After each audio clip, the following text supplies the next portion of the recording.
মিঠামইনের দিকে যাচ্ছিলাম, হঠাৎ দেখি এক ভাই ঝাঁকি জাল দিয়ে মাছ ধরতেছে হাওরের পানি থেকে। দাঁড়ালাম, দেখি ভাই কি মাছ পায়।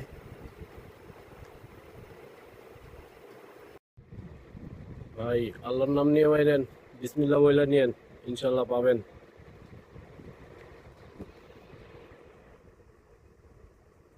বিসমিল্লাহ, দেখা যাক। ভাই মাত্র জাল মারলো, দেখা যাক কি মাছ পায়। পানিতে প্রচুর পরিমাণে স্রোত দেখা যাচ্ছে।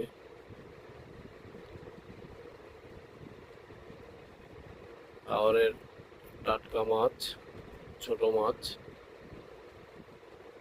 ভাই জাল তুলতেছে, দেখি কি মাছ আসে।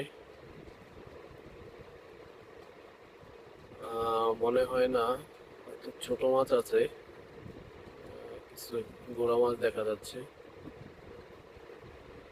এই মাছগুলো সে জাল দিয়ে ধরেছে।